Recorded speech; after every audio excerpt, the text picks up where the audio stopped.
Olá, olá, olá! Seja bem-vindo, bem-vinda! Hoje vamos continuar falando de sexualidade, relacionamento e vamos trazer um estudo de caso. Já viu falar em marido que chama a esposa de mãe? Já ouviu falar de esposa que chama o marido de pai?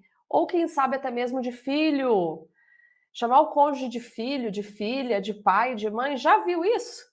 Vamos lá então, pessoal, vamos falar de relacionamento, vamos falar de genograma na prática. Então vai ter caso, sim, vai ter um caso real que eu já atendi há muitos anos atrás, mas que essa semana veio à tona aí por meio desse tema. Então nós vamos falar, gente, sobre algumas disfunções na relação marido e mulher, ou enfim, na relação conjugal, seja aí de parceiros. Gente, não importa se é casado, no papel, no civil, se mora junto, se estão namorando.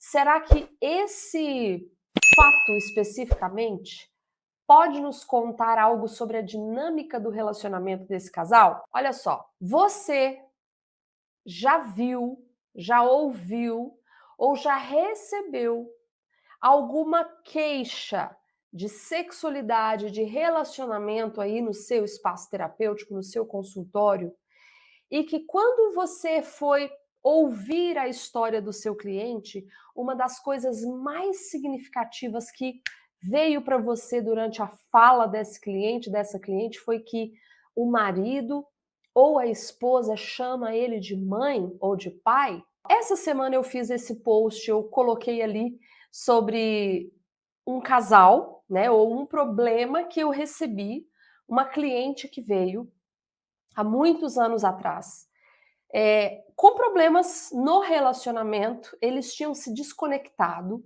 a vida sexual estava péssima. Quando tinham relação sexual, muito raramente, muito de vez em quando, ela não sentia prazer nem tinha orgasmo. Era aquela relação sexual bem rapidinha mesmo, só para cumprir tabela e de preferência dando prazer para esse homem, porque quanto mais rápido melhor, vamos finalizar isso rápido. Então era nesses termos, era nesse formato que esse casal se relacionava. E durante ali, né, a fala, durante o momento em que a cliente estava ali expondo, né, o que estava acontecendo, ela relatou algo que deixava ela muito, muito triste.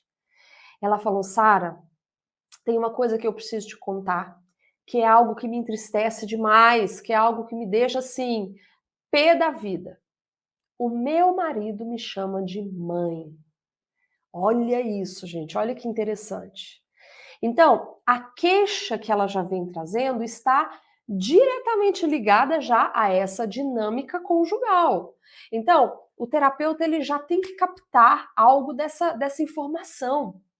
Porque se um homem, né, se esse marido se refere, se ele chama, se ele fala com essa mulher, tratando-a como mãe, tem alguma coisa aí que a gente precisa buscar, não é verdade? Tem algo aí que chama a nossa atenção, que falou, opa, acendeu uma luzinha aqui, um sinalzinho de alerta, e de repente isso é algo que eu preciso olhar. E ela falou, Sara, eu já pedi para ele parar. Eu já implorei, eu já expliquei para ele que não faz sentido ele me chamar de mãe, porque eu não sou a mãe dele, eu sou a esposa. E ela veio falando algo que foi muito mais impactante ainda. Ela disse: Sara, durante o ato sexual é pior ainda, porque ele me chama de mãe durante o ato sexual também. Então, olha como isso é constrangedor. Então, olha a dor dessa mulher, né? De repente, nós que não vivenciamos essa situação, que não sabemos o que é isso na prática, de repente a gente não faz ideia do quanto isso pode ser humilhante, é, desconcertante, doloroso mesmo para essa mulher, porque ela não se vê como mulher, ela se vê numa posição de mãe, até porque é assim que ela é chamada por todos os filhos e também pelo marido. Então, eu vou contextualizando vocês aqui, vou jogando os elementos sistêmicos, vou mostrar no genograma o que aconteceu, né? O que levou esse casal a chegar nesse ponto. E aí é onde o terapeuta sistêmico ele tem que ter um olhar circular do problema. O que é isso? Ter um olhar circular do problema. Para simplificar para vocês, nós precisamos pegar o problema, pegar a queixa e fazer esse problema rodar em todos os membros do sistema. Então, por exemplo, se tem uma dificuldade, por exemplo, na frequência sexual, como que é isso para a mulher e como que é isso para o homem? Ou como que é isso para um parceiro e para a parceria, ok? É, ao ponto que eu preciso entender dentro da relação dinâmica dessas duas partes, qual que é a parcela de responsabilidade de um e de outro. Porque quando nós falamos de sistema, nós somos todos interligados e um movimento que eu faço no sistema vai movimentar todo o sistema, ou seja, eu tenho a minha parcela de responsabilidade também nesse problema. Aí, de repente, o terapeuta que não tem uma visão sistêmica, ou às vezes que ainda está nesse movimento da visão sistêmica, entendendo um pouco mais como que isso funciona, de repente chega e fala, Sara, mas o marido é que chama ela de mãe. O marido é que está dando para ela um nome que não é próprio dela, né? Ou é o marido que está distanciando, ela já pediu, não é ele que é o errado? Bom, primeiro de tudo, a gente exclui essa palavra, errado. Nós não estamos aqui para falar quem está certo, quem está errado. Nós estamos aqui para fazer uma análise sistêmica. Ok, era só a mulher que estava ali diante de mim. Então eu vou conseguir falar, pelo menos, dos 50% dela, dos 50% de responsabilidade dela diante desta situação. Sara, mas não é ele que é o culpado? Também não estamos falando de culpa, estamos falando de uma relação em que ambos têm, cada um, ele entra com o 100% dele, ela entra com o 100% dela, juntando isso, ambos têm 50% de responsabilidade em qualquer problema. Ai, lá vem a Sara de novo colocar a culpa na mulher. Não, não estamos falando que a culpa é da mulher.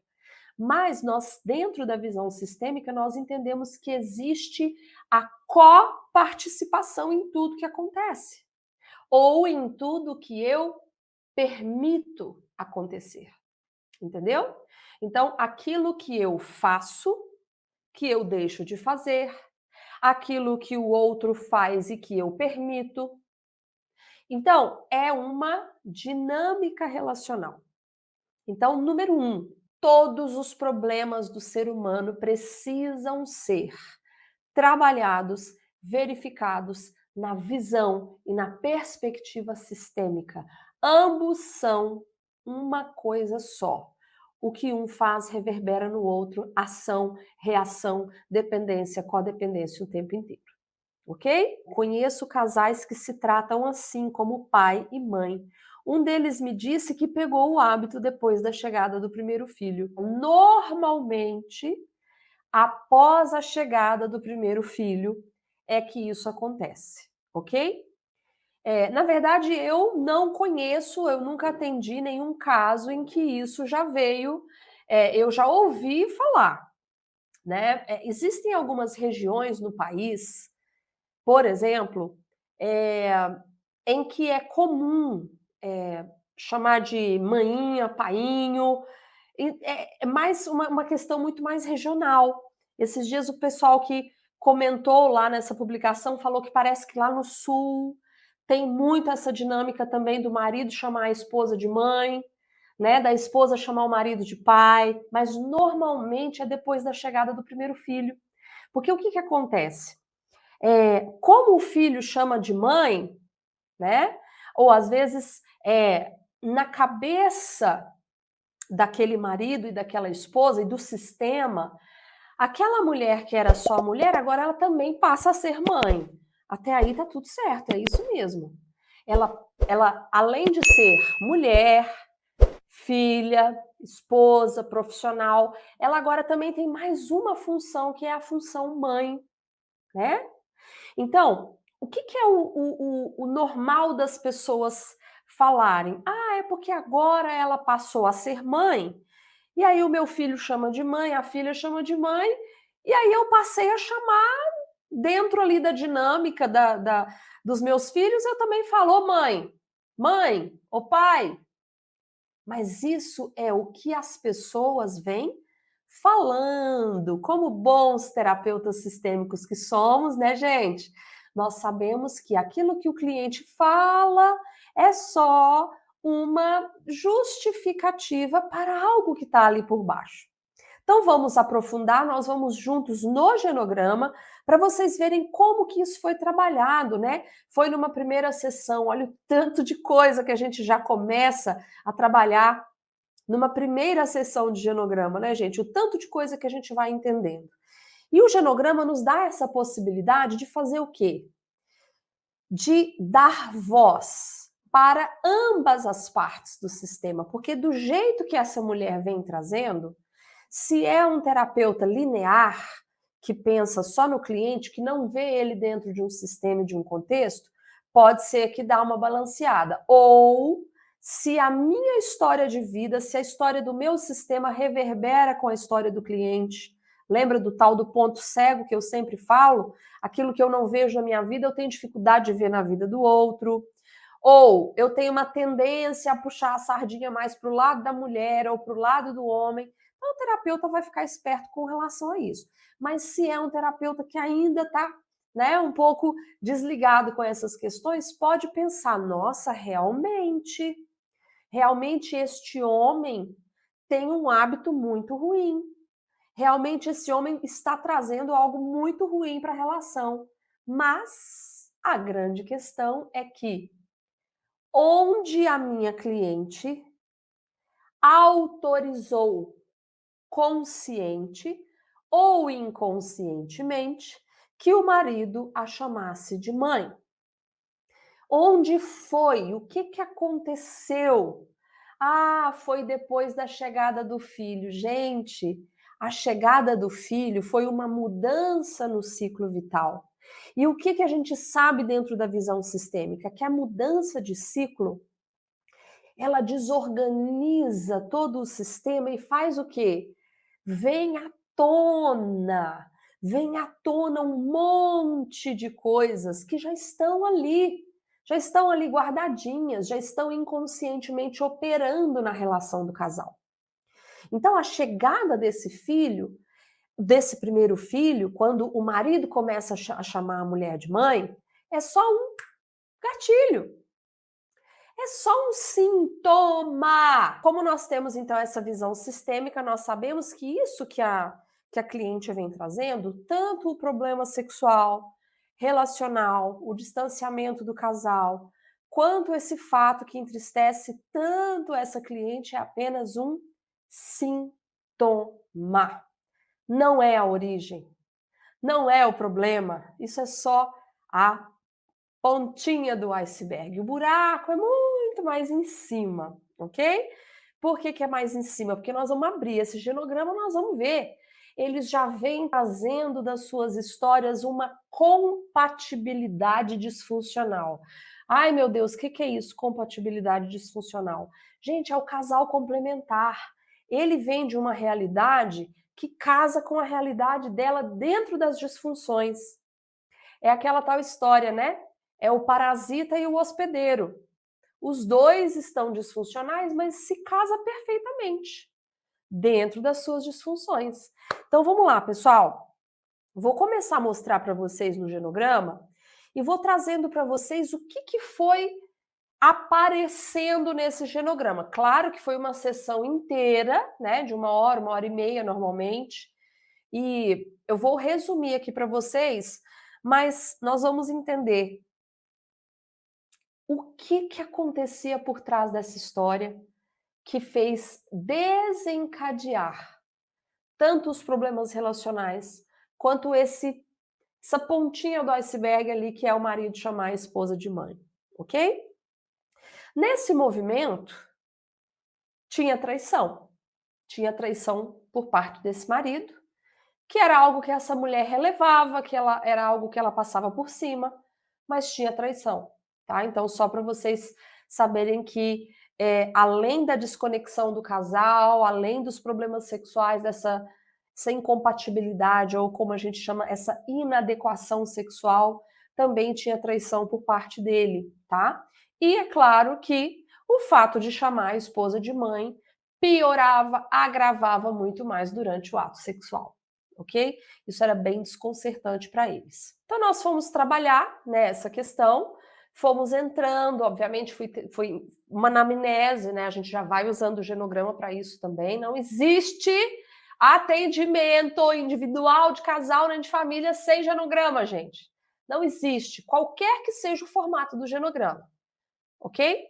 Pode ser o genograma que a gente vai fazendo aqui na tela, ou num papel, ou com bonecos, ou com dinheiro, ou com pedras, qualquer coisa, ok? Não existe atendimento sistêmico para nós aqui na nossa metodologia sem o uso do genograma, que é uma ferramenta sistêmica, ok? Desse mapeamento sistêmico, tanto relacional quanto transgeracional, as suas influências e o que isso está trazendo para a nossa vida hoje.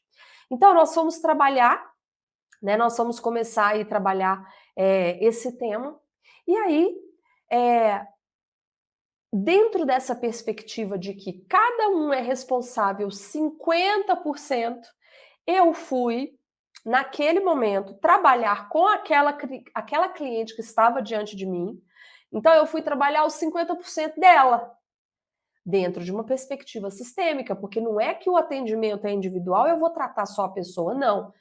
É os 50% dela, mas na perspectiva da relação, do contexto, tá? Não tem como tirar ela fora desse contexto e querer tratar só a pessoa, não. Tem que estar dentro do contexto. E a gente sabe, então, que o casal ele vem trazendo as suas bagagens, as suas malas, né, as suas histórias disfuncionais lá do. Opa, deixa eu aumentar aqui um pouquinho. Isso. Vem trazendo as suas bagagens disfuncionais lá do sistema familiar, ok?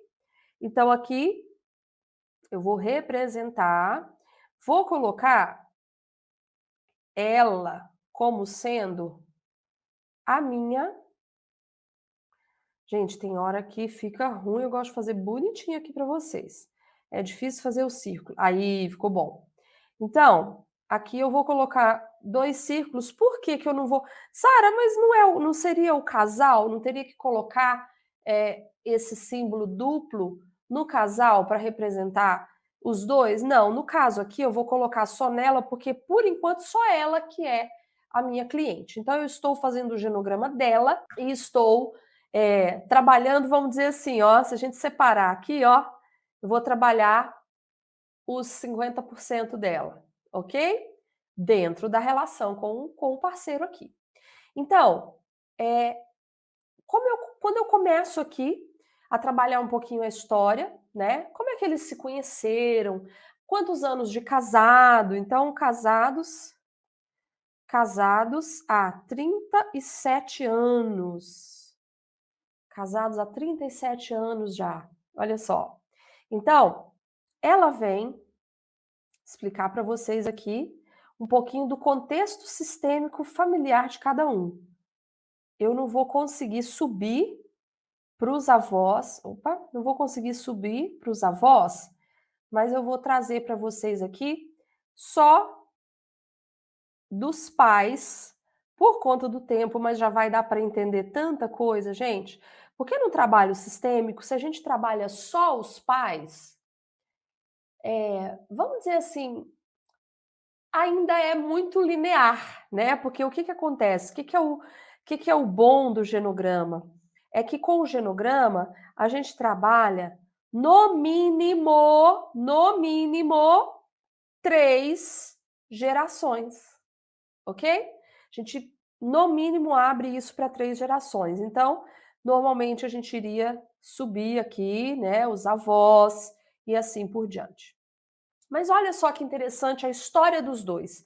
Como que essa história se desenrola para dar lugar a essa fala mãe ou pai falando para o marido ou para a esposa. Olha como isso é disfuncional para essa mulher e nesse contexto.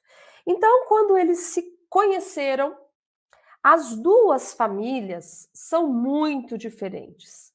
Essa família é muito rica, ok? Aí aqui, se a gente vai subir o genograma, vem de famílias tradicionais, famílias muito ricas.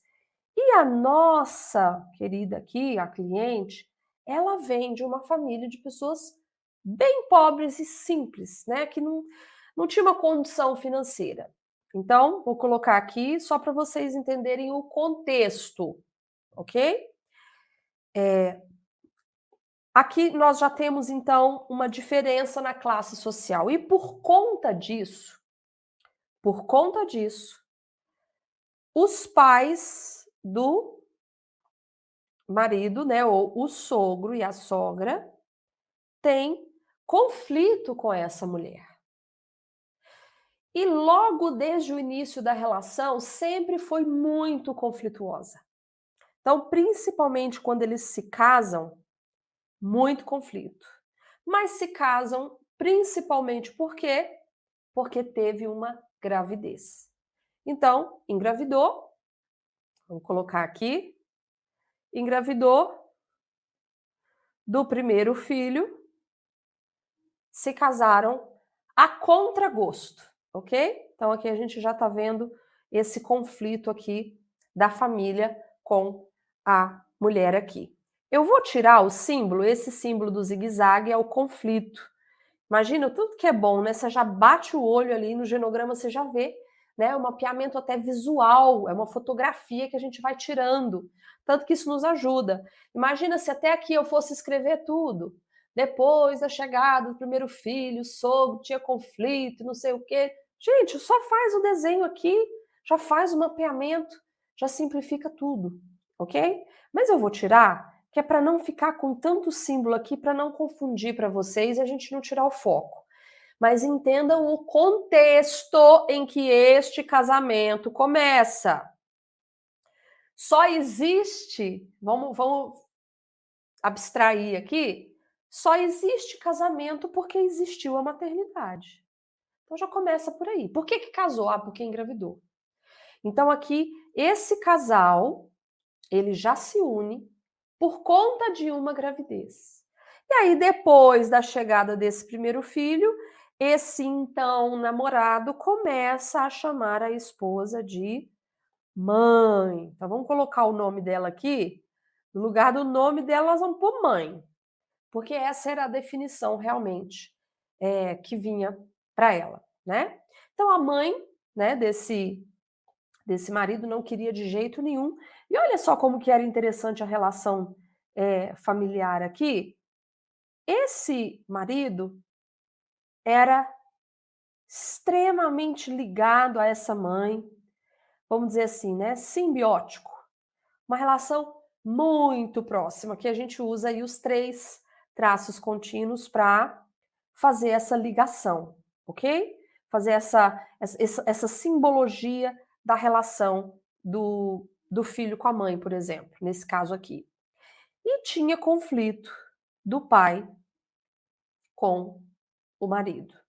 Então, aqui claramente a gente já vê uma proximidade muito grande desse homem com a mãe, que aqui, gente, se você que está fazendo o genograma do seu cliente, ou até mesmo o seu, né? Se nós temos aqui nesse caso uma relação muito próxima com alguém, a gente já tem que ficar com a anteninha ligada. Ó, Tem uma relação muito forte aqui, quem sabe estamos falando realmente de uma relação emocional que a gente chama de casamento. Gente, eu não vou entrar nisso aqui agora, mas nós temos o complexo de Édipo, o complexo de Electra, né? Quando esse filho chega aqui na vida dessa mãe, que ela se agarra com ele, inclusive passa a ter um distanciamento dos pais. Temos aqui uma colisão, né? Ela se gruda com esse filho e claro que vai ter, gente, rivalidade do pai com o filho. Só trazendo aqui um pano de fundo para vocês entenderem a história, de onde eles vêm trazendo. E aí, o que acontece? Chegada do primeiro filho aqui, tudo se repete. Olha só, uma relação muito próxima e muito simbiótica dessa mulher com este filho também. E o que acontece? Distanciamento, olha o símbolo do distanciamento. É simples demais, gente, a gente vai vendo, olha como a gente já vê repetição. Às vezes a gente está trabalhando ou fazendo uma anamnese que é só com perguntas e a gente não consegue parar para visualizar isso, né? E aqui, consequentemente, nós também temos conflito e rivalidade, ok? Depois, vou só colocar para vocês verem. Depois nós temos a chegada de uma filha que passa a ser, então, extremamente ligada com o pai. Cadê? Opa, isso. Que passa a ser extremamente ligada com esse pai e conflito também com essa mãe. Olha como a família é rachada, né? Olha como a família é toda triangulada, né? Toda, vamos dizer assim, toda separada mesmo, né? Deixa eu tirar isso daqui para não ficar isso. E aí a gente vai então entender um pouquinho do sistema dela, como que é a relação dela com a mãe, com o pai, porque a gente vem trazendo a bagagem, ok? Então, olha só, a esposa já vem de uma família, vamos dizer assim, economicamente inferior ou mais baixa, e ele já vem de uma família rica, poderosa, ok? E aqui existe, neste contexto, uma lealdade muito grande ao casamento da mãe com o pai, deixa eu mudar de posição aqui, que era extremamente conflituosa, ou conflituoso, né? A relação conflituosa e o casamento conflituoso. Essa mulher era muito próxima à mãe, mas porém com muito conflito. Então a gente pode colocar esse símbolo aqui de uma proximidade muito grande, mas ao mesmo tempo com muito conflito. Olha só. E quando a gente vai falando, quando a gente vai vendo essa, vamos dizer assim, essa ligação dessa mulher com a mãe, ela fala dessa mãe com muito sofrimento. E como é que foi o casamento dos seus pais? Ah, minha mãe sofreu demais. Os meus pais, olha a fala dela. Os meus pais são separados. Olha o símbolo da separação. Mas eles nunca se divorciaram. Se fosse o divórcio, seriam 2 traços aqui para me contar essa história. Já que não, só a separação. E aí a questão é, eles se separaram, mas eles nunca se divorciaram. Nunca. Então tem uma separação de fato, mas nunca foi separado no papel. E esta mulher aqui nunca se. Opa! E essa mulher aqui, a mãe, nunca se casou de novo. Teve traição também, Tem traição aqui, vamos colocar aqui o triângulo só para falar que aqui tem segredo. Nesse caso aqui a gente vamos colocar aqui, ó, relações extraconjugais. E aqui também tinha. Vamos colocar aqui relação extraconjugal com segredo. Esse triângulo aqui já me conta. Olha como que o genograma facilita a vida da gente, né, pessoal? Você já sabe que ali tem... Deixa eu colocar menorzinho aqui para ficar bonitinho. Ó, tem um segredo aqui. O triângulo já nos conta que ali tem segredo. Uma relação extraconjugal mantida aí, vamos dizer assim, em segredo, né? E aí, quando nós falamos da relação dela com o pai, também veio essa sensação de proximidade, porque na infância era muito próximo. Era o amor da vida dessa mamãe, dessa mulher aqui. Mas depois que todas essas questões vieram à tona, veio também os conflitos, ou vieram também os conflitos. Então aqui você vê que é relação de amor e de ódio o tempo inteiro. Bom, por que que eu mapeei aqui? Por que que eu comecei mapeando isso aqui e trazendo para vocês entenderem como que esses dois eles vêm chegando, né, ou eles vêm trazendo, na verdade, né? Ou eles chegam para o casamento trazendo duas histórias na mala, gente. Já vem trazendo duas histórias na mala. Ela, com toda essa história aqui do casamento conflituoso dos pais, e uma lealdade, uma sintonia, uma ligação de dor com a história dessa mãe, muito grande.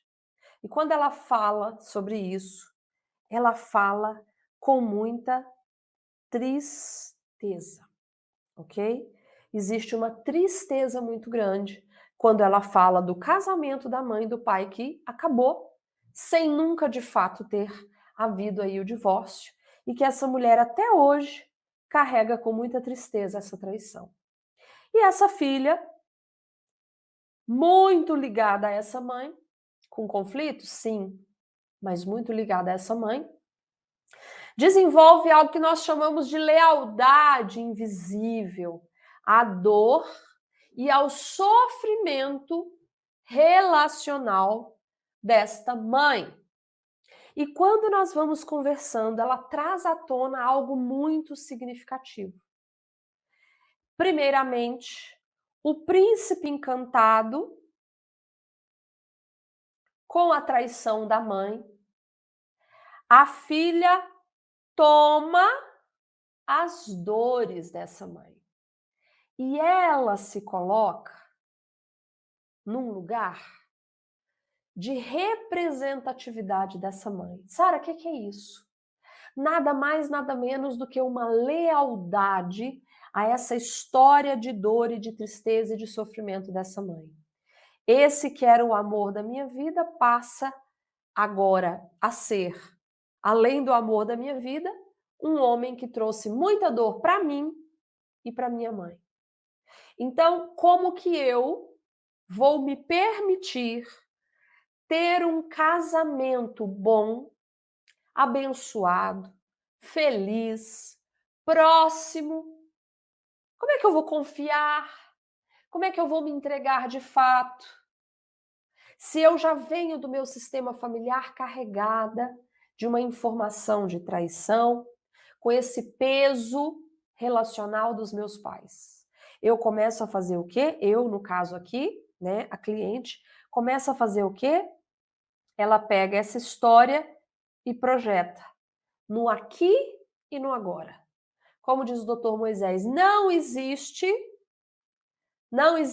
presente. O que existe é o passado atualizado no presente. Ouviu?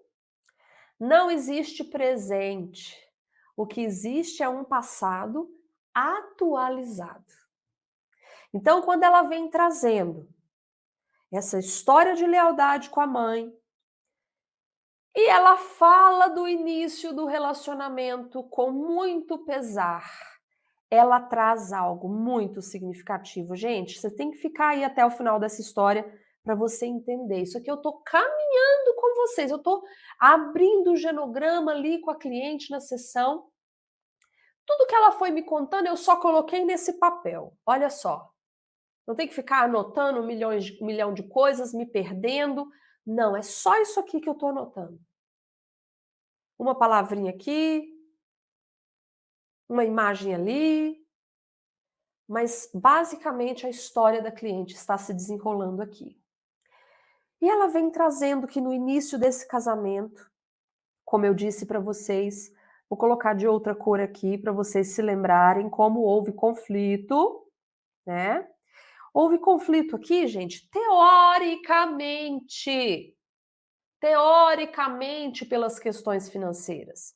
Mas nós sabemos que para essa mãe que é tão apegada e tão casada emocionalmente com esse filho, não é fácil deixar esse filho ir para a vida, se casar e ser feliz, não, gente. Sara, mas isso está pondo a culpa na mãe? Não. Eu estou dizendo que essa mãe aqui também tem a parcela de responsabilidade dela na relação com esse filho que é disfuncional. Ok? Todos aqui, todos nessa história têm a sua responsabilidade no desenrolar dessa história. Então, ele já está casado. Ele já tem uma questão com a mãe. Quando eu tô casado emocionalmente, vamos fazer um recorte aqui para vocês entenderem.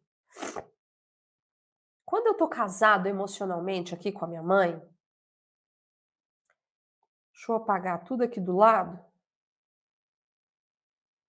depois eu volto.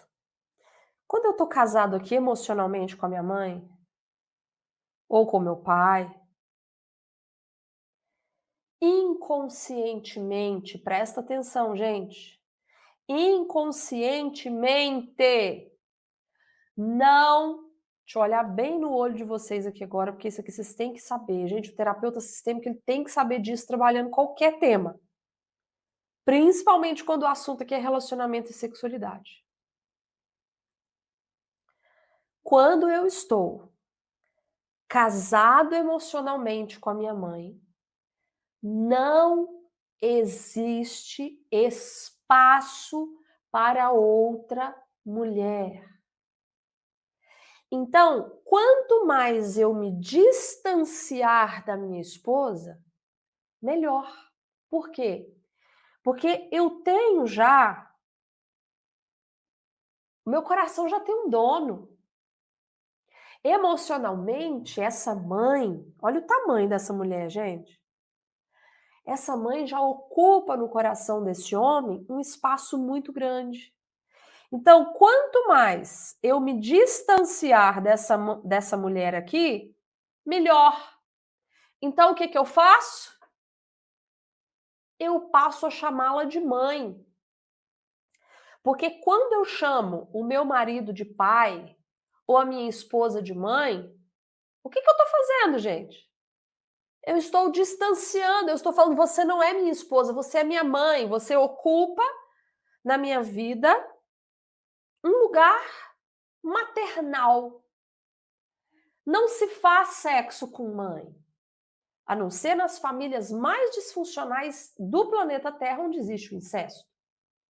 Mas famílias saudáveis, funcionais, onde tem hierarquia, não se tem relação sexual com pais e filhos. Então, eu coloco a minha esposa num lugar maternal. Exatamente, gente, isso são processos inconscientes, ok? Mas isso já me distancia emocionalmente e sexualmente. Então, se na minha casa, olha só, o tanto que é simples. Se na minha casa o que eu tenho é uma mãe, conta pra mim com quem que eu vou fazer sexo. Conta pra mim com quem que eu vou fazer sexo. Com a amante. Gente, isso aqui é uma dinâmica mais comum do que se possa imaginar. Quando chega o filho, o primeiro filho ou os filhos, por enquanto eu estou desenrolando a história com vocês para vocês entenderem como que tudo vai se casando, ok? Quando chega o primeiro filho, ou quando os filhos chegam, e principalmente as histórias se combinam, e essa mulher passa a desempenhar simplesmente o papel de mãe, o sexo tende a acabar. E é muito comum haver relação extraconjugal, ok? É muito comum. Por quê? Porque aqui, ó, esse cara, vamos voltar lá no complexo de Édipo, né? Quando ele tinha 5 anos, que esse pai tinha que ter entrado aqui para fazer esse corte e não fez, ou a mãe também não permitiu, de quem que é a culpa? Responsabilidade dos dois. Essa aqui tinha que ter feito, esse aqui também tinha que ter feito e não fez. Aí, se a gente subir a história aqui, a gente vai entender por que não fez. E a gente vai subindo e vai desenrolando toda a história. Mas aproximadamente 5 anos de idade, né? Quando temos ali automaticamente uma ligação, quando a criança está vendo o mundo em pares, a criança também quer um par para ela. Quem que é o parzinho perfeito para o menino? A mãe. A mãe. Então, eles se ligam emocionalmente e têm um conflito com o pai. Isso aqui ó, gente, vocês têm que entender, saber olhar isso no genograma. Quando nós temos isso aqui, nós temos o que a gente chama de uma pessoa triangulada. A pessoa triangulada tem tendência a ter relacionamentos triangulados, que é o quê? Eu tenho a minha esposa, mas eu também tenho a amante, ok? São duas realidades. Assim como eu aprendi, o meu sistema nervoso se desenvolveu e eu fui moldado, eu fui programado, eu fui condicionado a ver o mundo em duas partes. Sexo é com uma, amor é com outro, ou com outra, ok? Então aqui a gente vê uma pessoa já triangulada. Então olha como as histórias vão se casando. Essa aqui já tem uma lealdade muito grande a essa traição e inconscientemente ela também já projeta isso nesse homem. E aí ela faz o quê? Quando o primeiro filho nasce, ela encarna, ela se transforma 100% do tempo em mãe. Aí faz o quê, gente? O que que acontece? A mulher morre. A mulher morre. Quem faz sexo? É a mulher? É a figura da mulher ou é a figura da mãe? A função materna é nutrir corpo e alma, amamentar, mas também dar o afeto. E o da mulher é ser mulher. E no ser mulher inclui a sexualidade e o sexo. Mãe cuida, nutre, dá afeto. Mulher, sexo, sexualidade, amor próprio, autocuidado.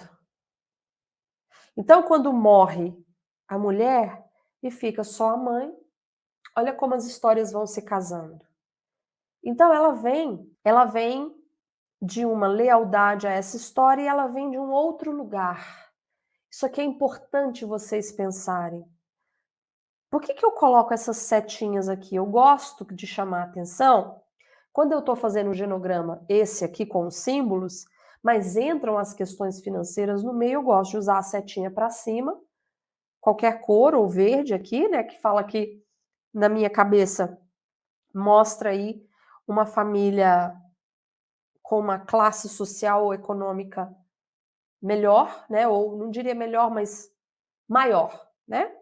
E para baixo aqui mostra as questões financeiras quando tem escassez, quando tem perda, quando tem falência, ou seja, tem alguma coisa ali. E olha só que interessante. Quando essa mulher começa a falar sobre o papel dela nessa família, porque eu vou conduzindo isso para entender melhor essa dinâmica, e essa mulher ela vem trazendo a seguinte informação: o meu sonho sempre foi ser freira. Olha só que interessante. Vamos colocar aqui a religião, vamos pegar aqui, vamos colocar aqui, ó, Igreja Católica, e nós vamos colocar o mesmo símbolo de ligação aqui, ó, dessa mulher com a igreja, tá? Opa. O mesmo símbolo de ligação aqui, eu posso colocar com a igreja. Porque ela tem uma ligação muito grande com essa igreja. E o sonho dela sempre foi ser freira. Por quê? Porque toda a família, os pais, a mãe, os avós, vem de uma história de muitos padres, freiras. Então já é algo muito forte para essa mulher. E é interessante porque a figura de Maria, olha como que a religião vai entrando aí dentro da sexualidade, dentro da família, dentro dos relacionamentos. E ela faz o quê?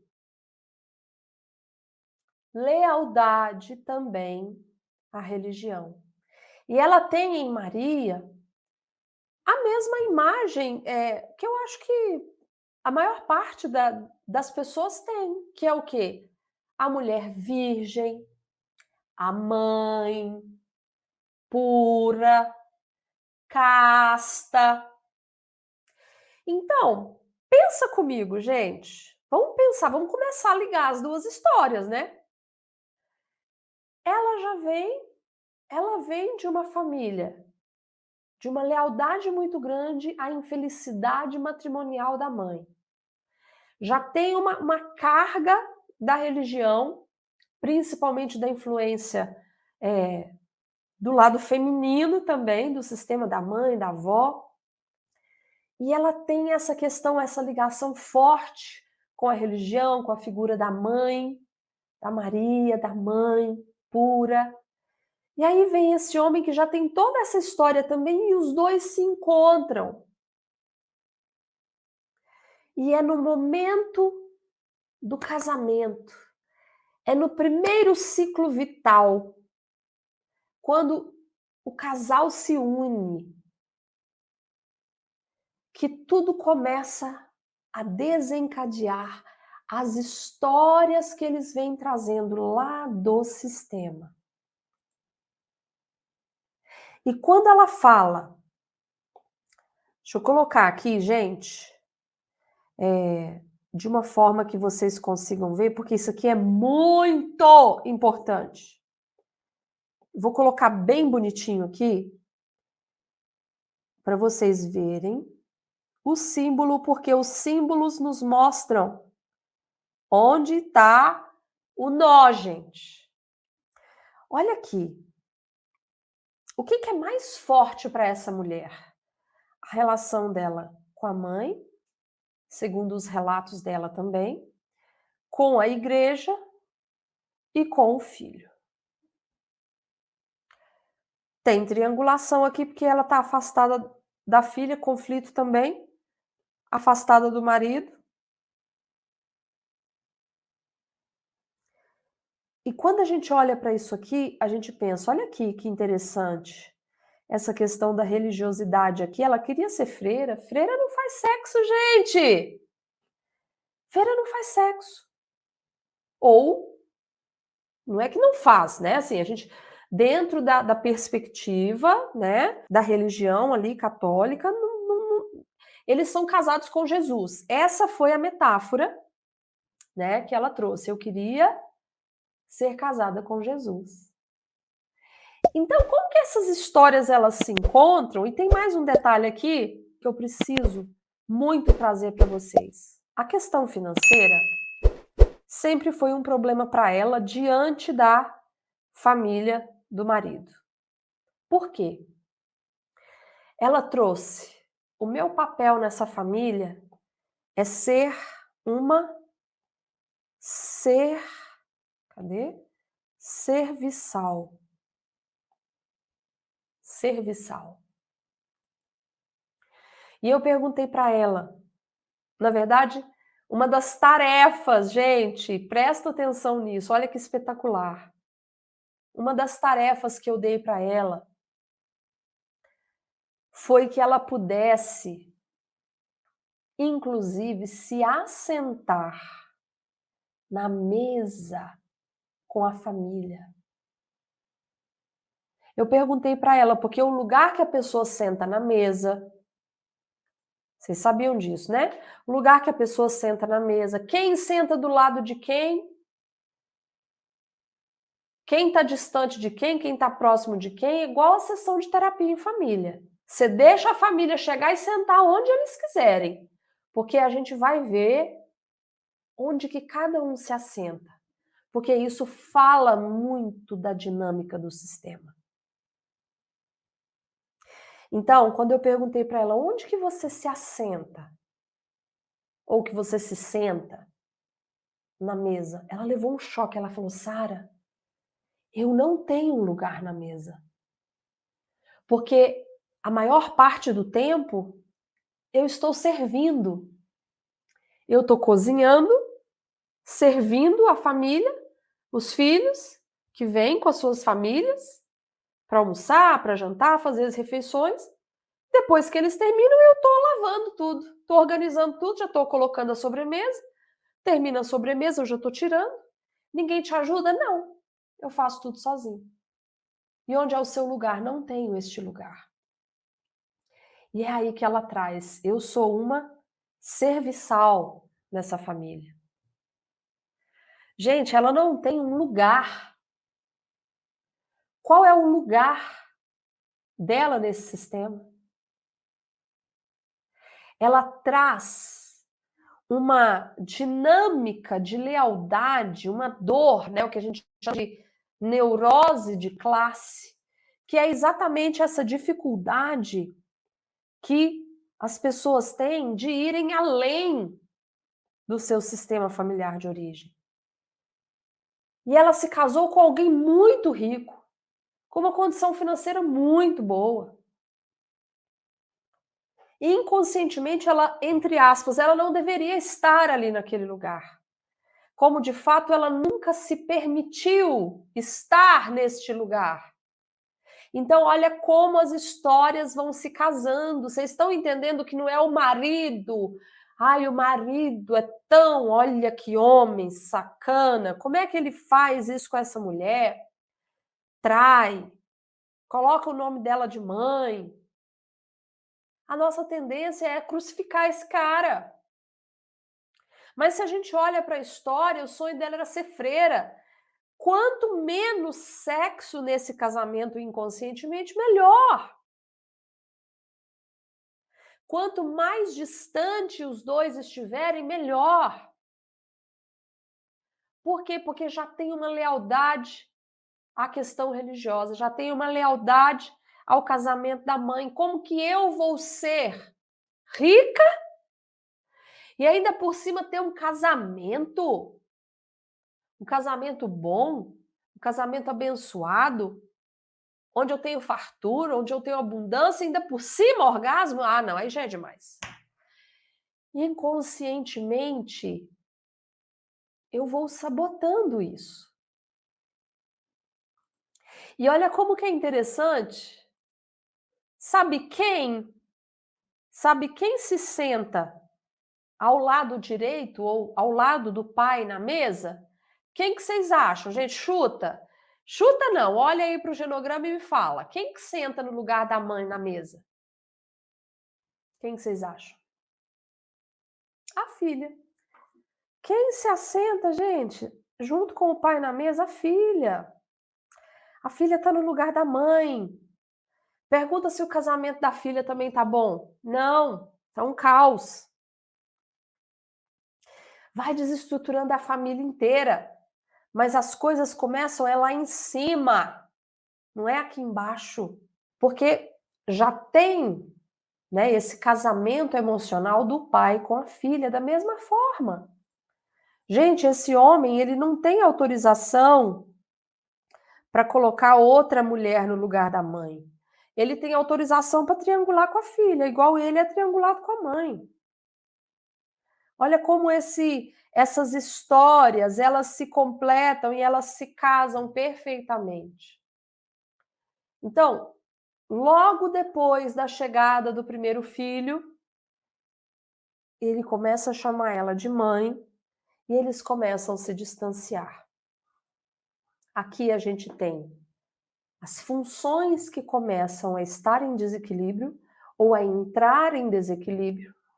Nós temos as histórias do nosso sistema que nós vamos atualizar elas aqui e continuar repetindo, porque enquanto eu não tenho consciência, eu continuo repetindo, porque eu não tenho poder de escolha. Não existe livre-arbítrio, a não ser que tenha consciência. Eu não posso escolher se eu não sei.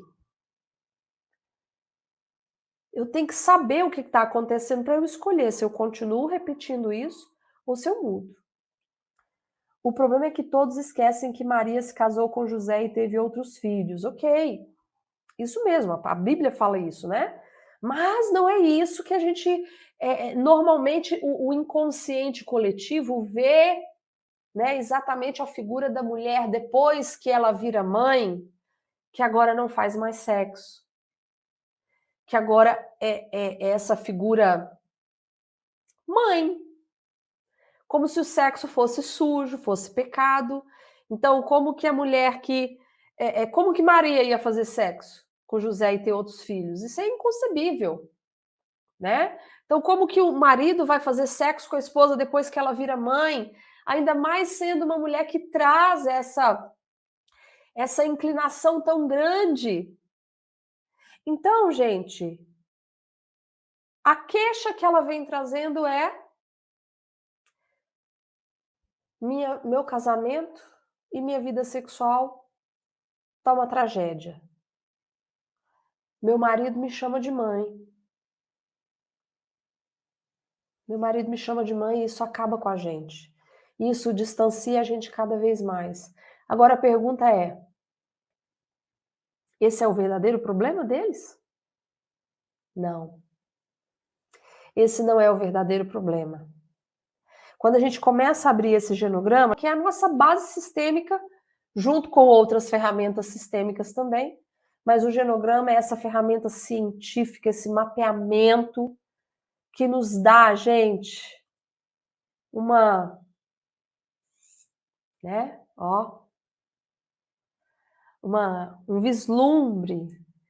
Imagina se a gente continuar subindo isso aqui, como é que foram, né, os casamentos aqui nesse sistema. O que essa mulher aprendeu que é casamento com esse sistema? E esse homem também. O que eles aprenderam sobre sexo, sobre sexualidade? O que eles estão trazendo das lealdades? O que eles estão repetindo? O que eles estão replicando? E o que eles querem fazer agora? Porque quando tem consciência, tem livre-arbítrio.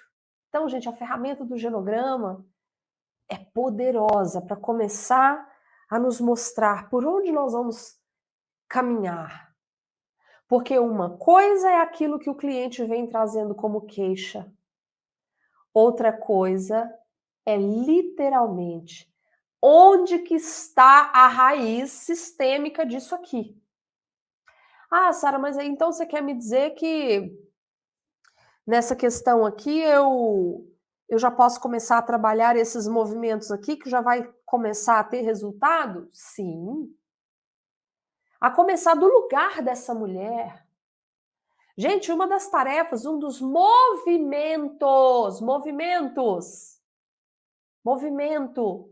A família emperrou, tem que movimentar, é para frente.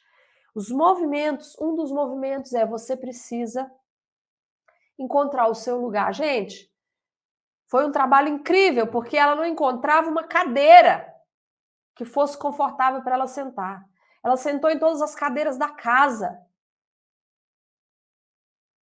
E a cadeira que ela mais sentiu confortável foi a cadeira que ela ganhou da avó. Mas isso aí a gente nem vai entrar nesse assunto, porque isso aí esse buraco é muito mais fundo do que vocês possam imaginar. Mas o genograma vai me mostrando isso.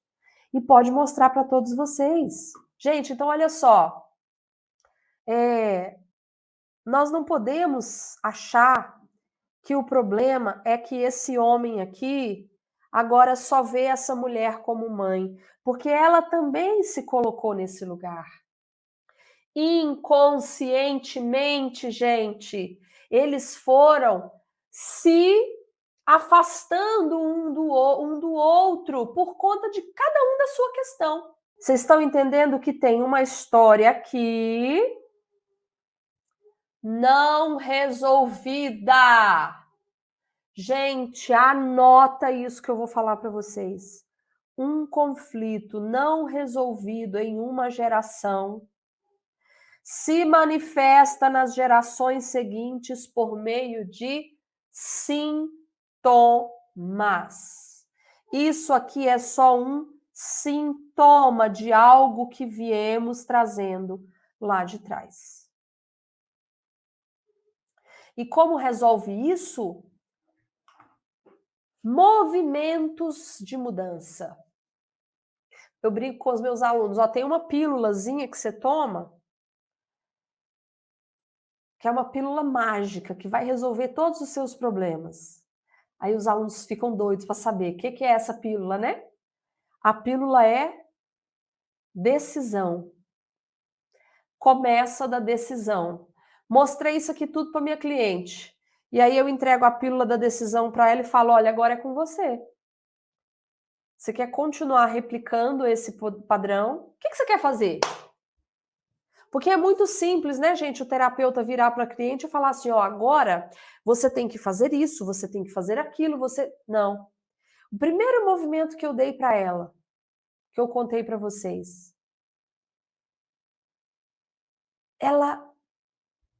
Primeira coisa, ela se encontrar nesse lugar, nesse sistema. Ela não tem um lugar de mulher. Ela era totalmente alheia a tudo, ela era só a empregada da casa. Ela começou a entrar no lugar dela. Agora eu quero saber o que acontece na empresa, porque eu sou sócia, eu quero entender. Vocês estão vindo almoçar aqui em casa? Vem cá as noras e a filha para me ajudar aqui, porque eu não sou escrava de todo mundo. Eu ajudo, eu vou fazer, vocês vêm aqui me ajudar. Filha, com licença, esse aí é o meu lugar, vai lá pro seu, que é ao lado do seu marido, inclusive, não é ao lado do seu pai. Sara, mas e aí? É isso? É isso. Para começar, é isso. Eu fiz um processo com ela. Como é que resolve? Processo terapêutico. Terapia sistêmica de altíssimo impacto. Não adianta eu querer descer goela abaixo a mudança na vida dela, ela precisa querer. E ela começou a fazer pequenos movimentos e todo o sistema começou a mudar. E aí o marido olhou para ela e falou, mas espera aí, essa mulher nunca se arrumou, agora ela está começando a se arrumar, ela agora está sentando aqui do meu lado, essa mulher está começando a ficar interessante, hein? Claro que teve movimento resolutivo dela com o marido, vários movimentos. Gente, não é uma pílula, não é uma pílulazinha, não é uma tarefa só, não é... É um movimento sistêmico, o sistema inteiro vai se movimentar. Gente, visão sistêmica, abre o seu entendimento para entender o que está paralisando a vida das pessoas, ok? O que está paralisando a vida do indivíduo, do casal? Precisamos partir do princípio sistêmico. O indivíduo, ele vem de uma história, ok? Ele vem de uma história e nós precisamos olhar para essa história. As lealdades, as dinâmicas, os conflitos não resolvidos. Precisamos trabalhar essa mulher para ela desidentificar com essa mãe. Gente, dentro da terapia, ó, diferenciação é uma das coisas mais importantes. Teve uma pessoa que perguntou: e aí, como é que resolve isso?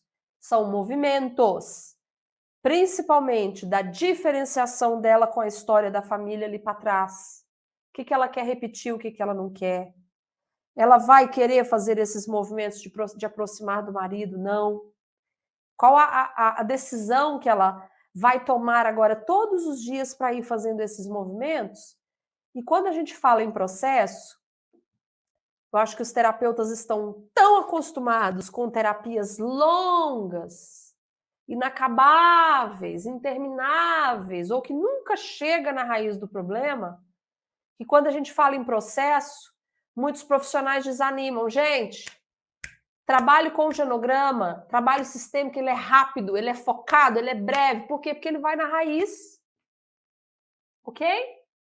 Então deixa seu like. Quinta-feira tem atendimento ao vivo.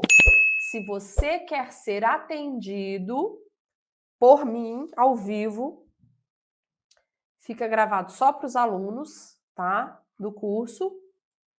Se você quer ser atendido, manda um direct para nós lá no Instagram. Fala, eu quero ser atendido ou atendida. Ok? Coloca ali o que é a sua questão, o que você quer trabalhar, que na quinta-feira, 15 horas, eu espero vocês, tá bom? Pessoal, deu para entender um pouquinho mais de onde que começa os grandes problemas do ser humano? Vem lá de trás, vem lá de cima. E são processos inconscientes que nós precisamos trazer à consciência. Por isso que o genograma, ele é fundamental. Ele é primordial, ele é imprescindível. Por isso que toda live nossa, aqui 99% das lives tem genograma. Por quê? Porque a gente consegue visualizar, a gente consegue ver, perceber, ok? Pessoal, beijo para vocês. Grande abraço. Tchau, tchau.